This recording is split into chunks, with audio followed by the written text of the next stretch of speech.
মা, তুমি চলে গেলে কেন? আমি তো কিছু ভুল করিনি। আজ সৎ মা আমাকে খেতে দিচ্ছে না, বৃষ্টির রাতে ঘর থেকেও বের করে দিয়েছে।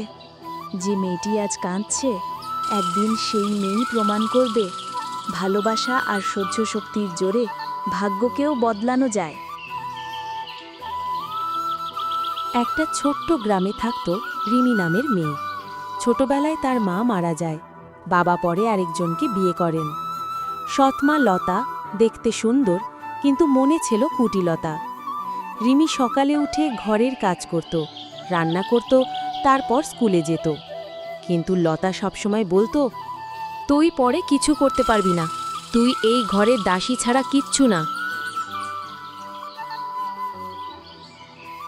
তবুও রিমি পড়াশোনা চালিয়ে যেত, কারণ তার একটাই বিশ্বাস, জীবন যত কষ্ট দিক না কেন, স্বপ্ন কেউ ছিনিয়ে নিতে পারে না। একদিন বাবা অসুস্থ হয়ে পড়লেন, হাসপাতালে নিতে হবে, কিন্তু লতা টাকা দিতে চায় না।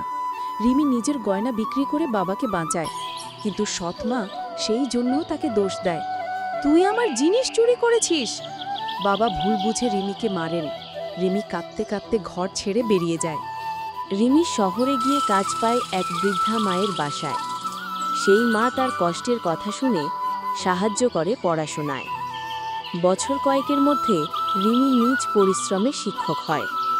তার গ্রামে স্কুলে ফিরে আসে, সেই স্কুলে যেখান থেকে একদিন তাকে অপমান করে তাড়িয়ে দেওয়া হয়েছিল। মা, আমি তোমাকে ক্ষমা করে দিয়েছি, কারণ তোমার ঘৃণাই আমাকে মানুষ হতে শিখিয়েছে। সৎমা কেঁদে বলে, তুই সত্যিই আমার মেয়ে। অন্যায় যত বড়ই হোক, ক্ষমা আর পরিশ্রমের শক্তি সবচেয়ে বড়। গরিব জন্মানো অপরাধ নয়, মন গরিব হলেই মানুষ হার মানে।